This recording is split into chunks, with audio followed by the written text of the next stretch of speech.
Hey guys, thank you so much for sticking with us. I hope you enjoyed The Borrower as much as we did.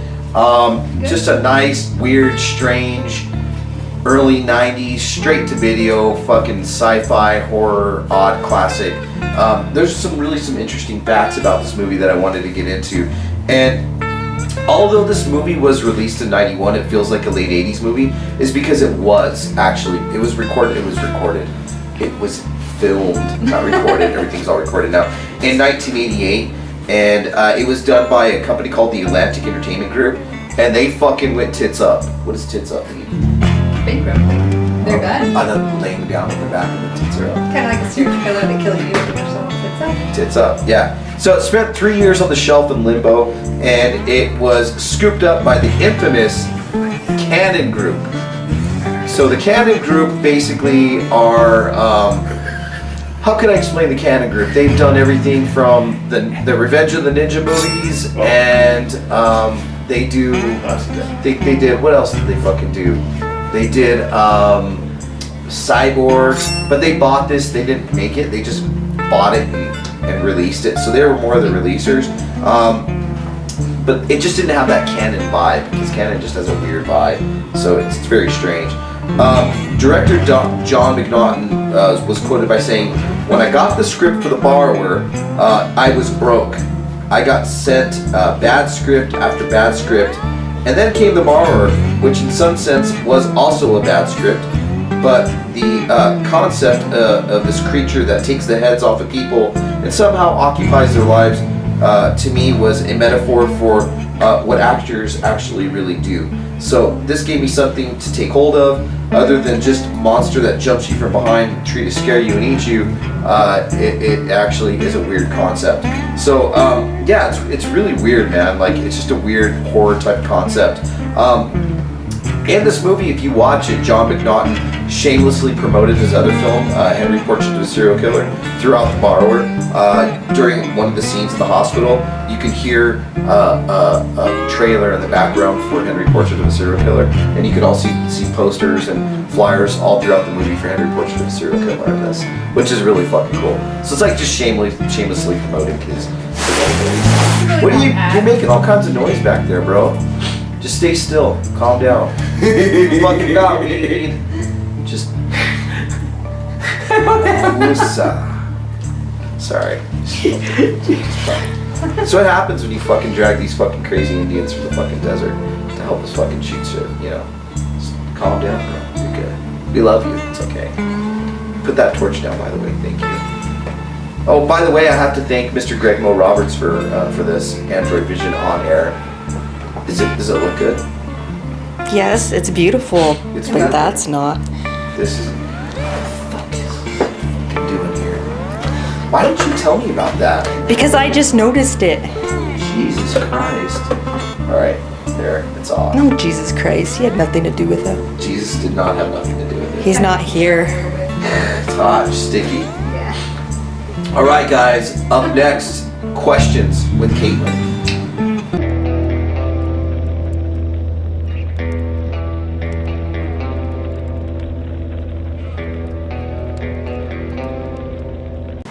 Oh. Hey guys, question time with me and Caitlin and Androidvision. And this is right before we have spewing with ejaculus, right? Is that what it is? Fuck you. Or what is it? Yes, you finally got it right. Oh, thank you, sir. I appreciate it. Ejaculus is not in a good mood tonight. I don't know what's going on, but it's okay. I'm not in a good mood either. I got boogers running down my nose. I don't know if you can see, but I cannot see. Maybe. Sure, boogers. Mm-hmm. yeah. Sorry. It's just water. I promise. It's sugar. It's salt water. It's not sugar water. It's salt water. Booger sugar. Yeah.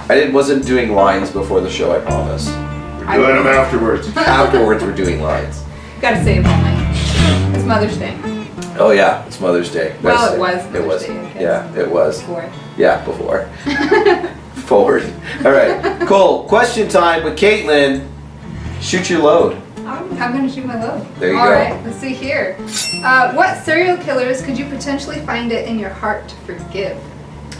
Wow, that's crazy. Well, we did send the word out tonight, and we asked for some serial killer related questions. So boy, did these guys deliver on the question segment. So, what serial killers could I potentially find it in my heart to forgive?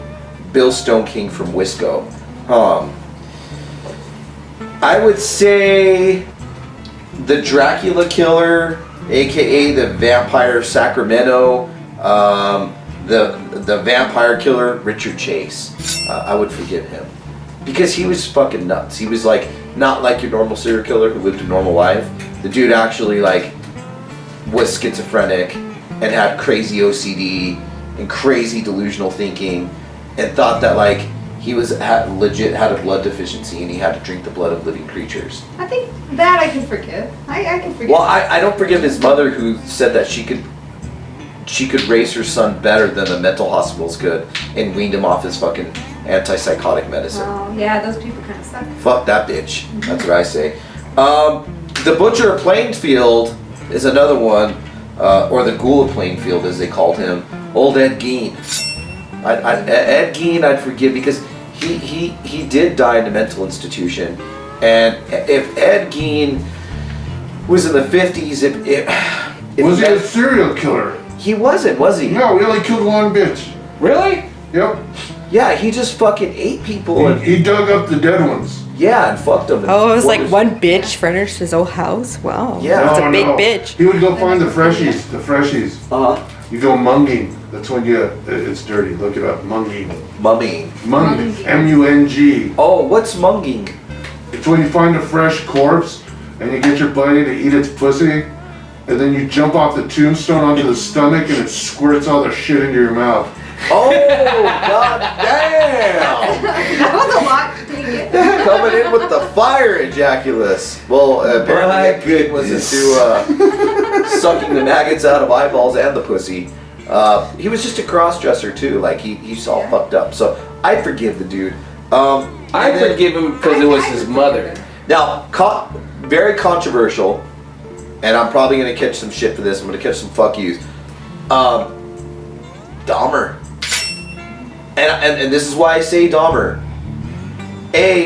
His mom was took a lot of antidepressants while she was pregnant. She was pregnant with him. Okay, so there was that. B, the poor kid was flaming gay, and in the 70s in a small town Wisconsin, that was not right. And he just like kept that shit in. Plus, he was a hardcore alcoholic.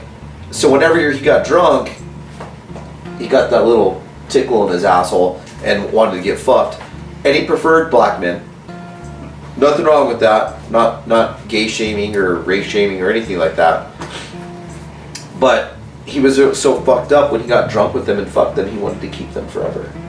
He didn't want them to go anywhere. He's just so lonely. So he drugged them and drilled a hole in their head and put Drano in their brain to make zombies. We've all been there. You told me you did that with your penis so it wouldn't run away from you. Is it detachable? It was. So that Yeah, you when we put stapled the it back on. No. Yeah. So there you go. There's my three. I don't know All if I could. I don't know if I could forgive that one, the last one. But you know, All right. different opinion. Another. Why couldn't you forgive him? I just think that it's a reason, not an excuse. It's the reason he did it, but it's not a good excuse for why he did it. Got you. You know, like, okay, don't get drunk and murder people. There And you he go. wanted You to know? keep them. I Yeah. have lots of stalker exes that wanted to keep me. Did And I you? want Yeah. nothing to do with them. Yeah. So fuck that. Because you're loud. I'm keeping this one. I'm keeping her. I actually have chains for her, and she's gonna stay locked up here. The devil will come for me. Yeah, she's gonna stay locked up. Devil will release the chains late at night. All right, I'll take the gun away. our second serial killer question. Hey gang, what is your favorite serial killer? Wait. Baby Ray. Wait, you read that wrong. Hey. Hey gang, what is your favorite cereal to kill? Oh. I did read it wrong. What is your favorite cereal to kill? Off the top of my head, goddamn Cinnamon Toast Crunch. Oh, it's all about the life. Cinnamon life. Ooh, well, Yeah. we both got cinnamon down. Bam. What about you, Mr. Navajo? I like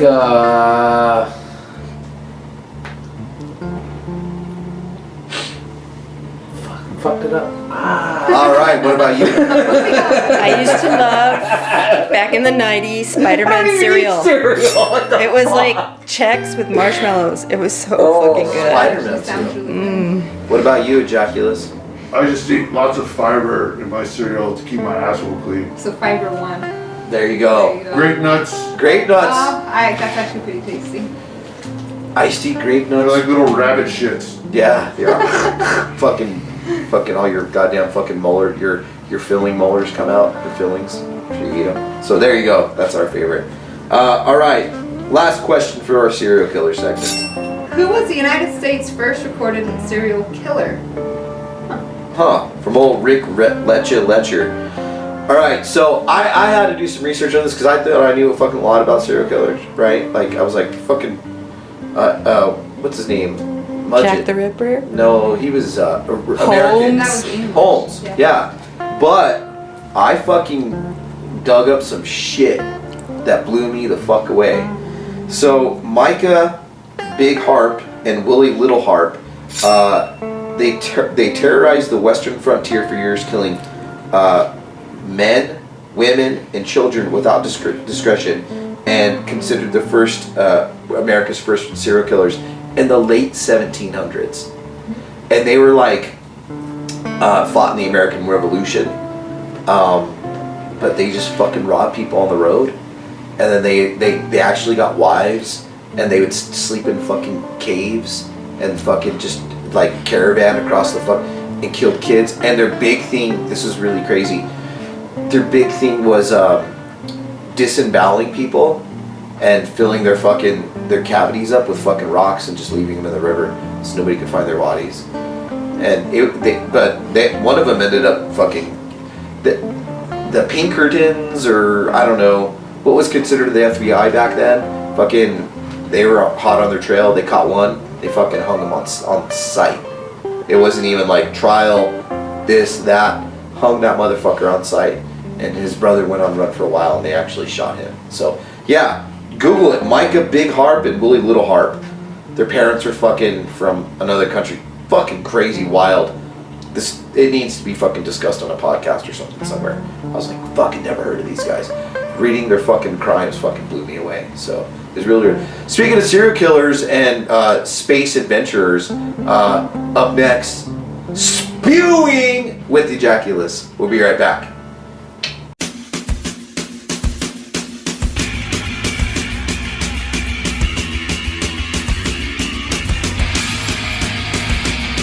Yeah.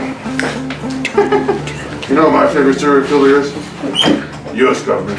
Oh, they do kill. Very efficient, and they just keep going. They're never gonna stop. And they like to do it in a way that makes it seem like they're not doing it. They're not. And VD, have you had VD? Don't lie. For Come real. on, look at you. For real. I can kind of smell it. Rude.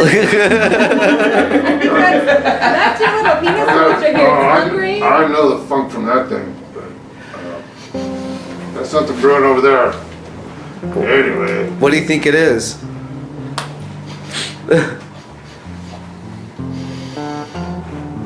a week and a half of chlamydia. It's curable though. Curable VDs are fine. They're totally fine. Those are the best ones. Satan brought that home. Antibiotics. Antibiotics. I don't get VD.